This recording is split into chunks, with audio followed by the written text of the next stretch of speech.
ঘূর্ণিঝড় রিমেলে ক্ষতিগ্রস্ত প্রতিটি পরিবার যেন আবার সেই ক্ষতি কাটিয়ে নতুন করে ঘুরে দাঁড়াতে পারে সেই দোয়া রেখে আজকের ব্লগটি শুরু করছি। আসসালামু আলাইকুম, আমি Faria, Faris family blog channel থেকে আমার নতুন আরও একটি ডেইলি ব্লগ দেখার জন্য সবাইকে স্বাগত জানাচ্ছি। কাছে এবং দূরে যে যেখান থেকে আজকের ব্লগটি দেখা শুরু করেছেন, আশা করি সবাই খুব ভালো আছেন, নিরাপদে আছেন। আলহামদুলিল্লাহ, আমি আমার পরিবার পরিজন নিয়ে ছানাপোনা নিয়ে খুব ভালো আছি। তো যেদিন ঘূর্ণিঝড় রিমেল হয়েছিল ওই দিন কিন্তু সারা বাংলাদেশে প্রচুর বৃষ্টিপাত হয়েছে, ঝড় হয়েছে। তো সকালে ঘুম থেকে উঠে কিন্তু দেখতে পেলাম এখানে বৃষ্টি শুরু হয়ে গিয়েছে। তো আমি আবার বারান্দাতে এসে একটু চা খাচ্ছিলাম, যে এক কাপ চা খাই। তো দেখলাম সত্যি প্রচুর বৃষ্টিপাত হয়েছে, মানে রাত থেকে শুরু হয়েছে। আর আজকে সারাদিন বৃষ্টি ছিল, মাঝখানে অনেকবার লোডশেডিং হয়েছে, পানির সমস্যা দেখা দিয়েছিল। তো আজকে সন্ধ্যার পর থেকে তো প্রচুর ঝড় হয়েছে, প্রচুর বাতাস হয়েছে। আমি অনেক আপুদের ভিডিওতে দেখেছি তাদের শখের গাছগুলো ভেঙে গিয়েছে। আবার অন্যদিকে কিন্তু আমাদের পুষ্পা লাইফস্টাইলের পুষ্পাপুর বারান্দার টাইলস ভেঙে পড়ে গিয়েছে ঘূর্ণিঝড়ে। তো আমি ভাবছিলাম যে আমরা যারা শহরে থাকি, ঘূর্ণিঝড়ে আমাদের বারান্দার টাইলস খুলে পড়ে যাচ্ছে। আর উপকূল এলাকায় না জানি কত ক্ষয়ক্ষতি হয়েছে, কত মানুষ গৃহহারা হয়েছে। তো আসলে অনেক দোয়া রইল যে আল্লাহ যেন তাদেরকে এই ক্ষতি কাটিয়ে আবার নতুন করে ঘুরে দাঁড়ানো তৌফিক দান করেন। তো আমার আজকে প্রথমে যে ভিডিওর অংশগুলো দেখতে পাচ্ছেন বৃষ্টির, এটা কিন্তু ছিল ঘূর্ণিঝড় রিমেলের দিনে। তো এই অংশগুলো আমি ভিডিও করে রেখেছিলাম। আর আমার ড্রাগন গাছটাতে কিন্তু মাশাআল্লাহ ফুল ফুটেছে, 6টা ফুল ফুটেছে। তো দেখা যাক, অপেক্ষায় আছি কবে ড্রাগন হয়। তো আমি আশাবাদী যে আল্লাহ চাইলে হয়তো ড্রাগনও ধরবে। তো দেখেন প্রচুর বৃষ্টিপাত হচ্ছে, কিন্তু সারাদিনে অনেক অনেক বৃষ্টি ছিল। তো সন্ধ্যার পরে কিন্তু আবার ঝড় শুরু হয়ে গিয়েছিল। তো আলহামদুলিল্লাহ আমার বারান্দার কোনো ক্ষয়ক্ষতি হয়নি, আমার প্রতিটা গাছই অক্ষত ছিল। তো আমি খুব টেনশন ছিলাম যে ড্রাগন গাছের ডালগুলো ভেঙে হয়তো যাবে এই প্রচণ্ড বাতাসে, তারপরেও খুব ভালো ছিল। আজকে কিন্তু আমি দুপুরে রান্নাবান্না আপনাদের সাথে শেয়ার করছি না, কিন্তু হ্যাঁ আমি রান্নাবান্না শুরু করে দিয়েছি। কিন্তু এখন যে অংশগুলো দেখতে পাচ্ছেন এটা গতকালকের মানে শুক্রবারের ভিডিও শেয়ার করছি। তবে দুপুরের রান্না কিন্তু আমি আগেই করে ফেলেছি। এখন যে মুরগিটা দেখতে পাচ্ছেন এই মুরগিরই হাত পা গিলা দিয়ে আমি বুটের ডাল রান্না করেছিলাম। তো আমরা যেহেতু শনিবার আবার ঢাকা যাব, যার জন্য হালকা পাতলা রান্না করেছিলাম, যে এক পদে রান্না করি, যেহেতু শনিবার আবার ঢাকা চলে যাব সকালবেলা। তো হঠাৎ করে আবার 3টার দিকে মানে বিকাল 3টার দিকে আপু ফোন দিয়েছে, আমার বড় আপু, যে তোমরা কি বাসায় আছো, আমরা আসবো, আমরা সন্ধ্যার দিকে তোমাদের বাসায় আসবো, আবার রাতে চলে আসবো ঢাকা। তা আমি বললাম ঠিক আছে আসো, তাহলে রাতে আর চলে যাবা কেন, থাকো, আমরা যেহেতু শনিবারে আবার ঢাকা যাব আমরা একসাথেই যাব। তো আপু বলছিল যে না না, রাতেই আমরা ফিরে আসবো, কারণ আমাদের সাথে আরও 2টা কাজিন ওরাও আসবে, মানে আপুদের সাথে আমার 2টা কাজিন মামাতো ভাই বোন ওরাও আসবে, যার জন্য আপুদেরকে নিয়ে আসবে আমাদের বাসায়। আর ওরা যেহেতু এর আগে কখনোই আসেনি, তা আমি বললাম ঠিক আছে তাহলে ওদের নিয়ে আসো। আর আমার যেহেতু ছোট্ট ছানা আছে, আপু বারবার বলছিল যে কিছু রান্না করার দরকার নেই, আমি যেয়ে তারপর রান্না করব। তা আমি বললাম আরে না সমস্যা নেই, আমি পারবো, তোমরা যেহেতু রাতে খাবা এখনও সময় আছে, আমি রান্না করে ফেলবো, সমস্যা নেই। তো আমার দুলাভাই আবার খিচুড়ি খেতে খুব পছন্দ করে, দুলাভাই বলে দিয়েছে যে আচ্ছা ঠিক আছে, বেশি ঝামেলা করার দরকার নেই, তুমি খিচুড়ি রান্না করো, আর সাথে আমরা আসি তারপর ডিম ভেজে খেয়ে নিব। তা আমি বললাম আচ্ছা ঠিক আছে। তা আমি কিন্তু এই যে এখানে 4টার দিকে পুরো আসরের পরে আবার রান্না বসিয়ে দিয়েছি। দুপুরে খাওয়া দাওয়া করে আমি এই যে এখানে খিচুড়ি রান্না করবার সাথে ভাবলাম যে মুরগির মাংস আছে, যেহেতু ফ্রিজে মুরগির মাংসটা রান্না করি। তো মুরগির মাংসটা কিন্তু আমি আগে চুলাতে বসিয়ে দিয়েছি, এরপর পোলাও চাল দিয়ে খিচুড়ি রান্না করব, ভুনা খিচুড়ি। তো আমার এই যে এক চুলাতে কিন্তু মাংস রান্না হয়ে গিয়েছে, আলু দিয়ে একটু মুরগির মাংস রান্না করেছি। আর অন্য চুলাতে চাল ডাল, আজকে মুসুরি ডাল দিয়েছি, মুগ ডাল দিয়েছি, পোলাও চাল দিয়েছি।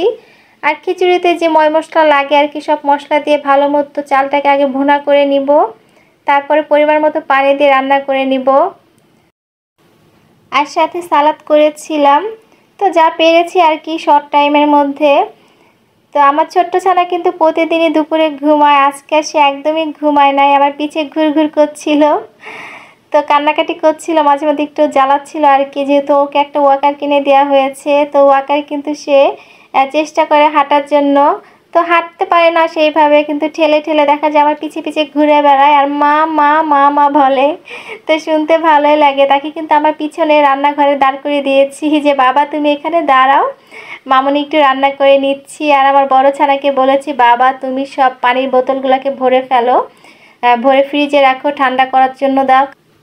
কারণ আমার দুলাভাই হচ্ছে প্রচুর ঠান্ডা পানি খায়, যার জন্য আফসিকে কাজে লাগিয়ে দিয়েছি যে তুমি পানি ভরে ভরে ফ্রিজে রেখে দাও। তো আমি কিন্তু চালটাকে ভালো মতো ভেজে নিয়েছি। তো এখন পরিমাণ মতো পানি দিয়ে ঢেকে দিব। তো খিচুড়িটা কিন্তু খুব তাড়াতাড়ি রান্না করেছিলাম, তারপর আলহামদুলিল্লাহ ভালো হয়েছিল, বেশ ঝরঝরে হয়েছিল। তো চলুন খিচুড়ি রান্না করতে করতে বরাবরই যে কথাটি বলে থাকি, আমার ভিডিও যারা দেখা শুরু করেছেন প্লিজ একটা লাইক দিবেন যদি ভিডিও ভালো লেগে থাকে। আর যারা একটা লাইক দিয়েছেন সবাইকে অনেক ধন্যবাদ জানাচ্ছি। আর যারা প্রথম আজকে আমার ভিডিও দেখছেন, আমার চ্যানেলে নতুন, দেখতে দেখতে যদি কোনো অংশ একটু হলেও ভালো লেগে যায় আর যদি মনে হয় আমার চ্যানেলটি সাবস্ক্রাইব করা উপযুক্ত, প্লিজ আমার চ্যানেলটি সাবস্ক্রাইব করে পাশে থাকবেন। এরই মধ্যে যারা আমার ছোট্ট চ্যানেলটিকে একটু একটু করে বড় করতে সাহায্য করছেন সবাইকে অনেক ধন্যবাদ জানাচ্ছি।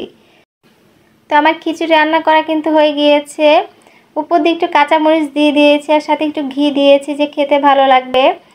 তা আমার আপু কিন্তু খুব ভালো খিচুড়ি রান্না করতে পারে। আপু হচ্ছে সব ধরনের রান্নাই খুব ভালো রান্না করতে পারে, মাও খুব ভালো রান্না করে। তা আপু আর মায়ের তুলনায় কিন্তু আমি খুব বেশি ভালো রান্না করতে পারি না। আলু দিয়ে মুরগির মাংস রান্নার খিচুড়ি এটাই ছিল আমাদের আজকে রাতের মেনু। তো এর মধ্যে কিন্তু আবার ফ্রিজে একটু কাঁচা আম ছিল, কাঁচা আমের শরবত করে ফ্রিজে রেখেছি যে ঠান্ডা ঠান্ডা খেতে ভালো লাগবে। আর এই তো সন্ধ্যার পরে ভাইরা চলে এসেছে। তো মিরপুর থেকে আজকে কিন্তু গাজীপুর আসতে খুব বেশি সময় লাগে নাই, বলো রাস্তায় একদমই জ্যাম ছিল না। আর আজকে যেহেতু শুক্রবার রাস্তা অনেকটাই ফাঁকা ছিল, তো ওদেরকে দেখে কিন্তু আমি অনেকটাই অবাক হয়েছিলাম, কারণ আপুদের হচ্ছে অনেক দিন ধরে গাড়ি কেনার কথা ছিল, কিন্তু ওরা যে আজকে নিজেদের গাড়িতে করে আমাদের বাসায় আসবে আমাকে একবারও বলেনি। আমার কাজিনদের গাড়িতে করে আসার কথা ছিল। তো যখন এসে প্রথম আমাকে বলছিল যে ছোটো মামুনি দেখো এটা কিন্তু আমাদের গাড়ি, তা আমি প্রথমে বিশ্বাস করিনি, পরে আপু যখন বলল, ভাইয়া যখন বলল তখন বিশ্বাস করেছি। তো আসলে প্রিয় মানুষদের যখন কোনো ইচ্ছা পূরণ হয় খুব বেশি ভালো লাগে। তো খুব খুশি হয়েছি যে আমি প্রথমাকে বলছিলাম যে প্রথমে তুমি তো আমাকে একটা লাল ড্রেস দিয়েছো, কিন্তু তোমার তো কথা ছিল তুমি একটা লাল গাড়ি কিনবা, তুমি তো আজকে একটা কালো গাড়ি নিয়ে আসছো আমাদের বাসায়, তো এরপরে কিন্তু আমাকে একটা কালো ড্রেস কিনে দিতে হবে। তো প্রথম আমাকে বলছিল যে আচ্ছা ছোটো মামুনি তোমাকে একটা কালো ড্রেস কিনে দিব, তুমি কালো ড্রেস পরে আমার কালো গাড়িটা চালাবা। তো এটা শুনে খুব মজা পেয়েছি যে ছোটো মানুষ বলেছে, আমি অনেক খুশি হয়েছি। তো সত্যি অনেক অনেক ভালো লেগেছে, অনেক খুশি হয়েছি। তোরা চলে এসেছে বাসায়। তো যেহেতু আবার আজকে রাতেই চলে যাবে, যার জন্য হচ্ছে নাস্তার খুব বেশি আয়োজন করিনি। আর এই যে ভাইয়া কিন্তু আমাকে বলছিল যে এই নাও গাড়ি কেনার মিষ্টি খাও, তোমার জন্য নিয়ে এসেছি। তো এটা হচ্ছে গাড়ি কেনার মিষ্টি, গাড়ি কিনেছে দেখে আমাদের জন্য মিষ্টি নিয়ে আসছে ভাইয়া। তা আমি এই যে ওদেরকে হচ্ছে ঠান্ডা ঠান্ডা আমের শরবত দিচ্ছিলাম। তো শরবতটা খেয়ে কিন্তু আমার কাজিনরা খুব খুশি হয়েছে, বলছিল যে আপু খুব মজা হয়েছে, তোমার কাঁচা আমের শরবতটা একদম কলিজা প্রাণ জুড়িয়ে গেল।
কিন্তু একটা মানুষকে খুব বেশি মিস করছি, সে হচ্ছে আমাদের মেজো মামি।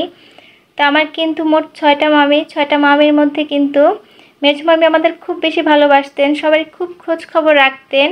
তো মেজো মামি আজ 1 বছর হয়ে গিয়েছে, মারা গিয়েছে। তো মেজো মামির 2টা ছেলে মেয়ে, একটা ছেলে একটা মেয়ে। ছেলেটা বড়, নটরডেমে পড়ে ইন্টারমিডিয়েটে, আর মেয়েটা ছোট, ও 9-এ পড়ে শহীদ আনোয়ারে।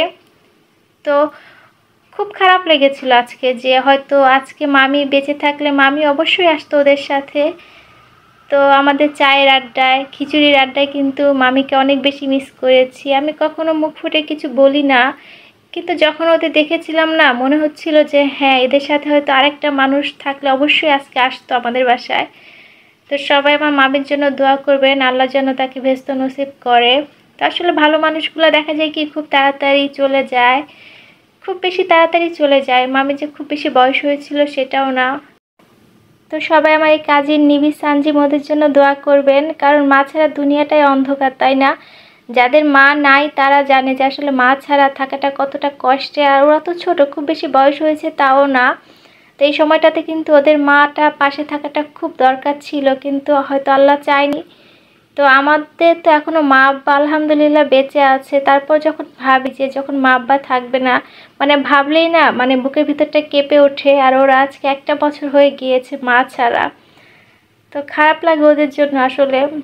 তো কিছু করার নেই, দোয়া করা ছাড়া। তো আজকে কিন্তু আমি খিচুড়ি আর মুরগির মাংসর অনেক প্রশংসা পেয়েছি। ভাইয়া বারবার বলছিল যে তোমার মুরগির মাংস খিচুড়ি রান্না খুব মজা হয়েছে। তো সবাই খুব প্রশংসা করেছে শুনে তো আমি একদম খুশিতে গদগদ। তো এখন কিন্তু আমার বোন খুশিতে গদগদ। আপু আমাকে দেখাচ্ছিল যে এই দেখো আমি আমার নতুন জুতাটা পরেছি, আর এই যে আমার ব্যাগটা। তো আমি আবার বললাম যে খুব ভালো করেছে, আলমারিতে তুলে না রেখে মাঝে মধ্যে ব্যবহার করবা। তো আপুর আবার একটা সমস্যা আছে, সে সহজে নতুন জিনিস ব্যবহার করতে চায় না।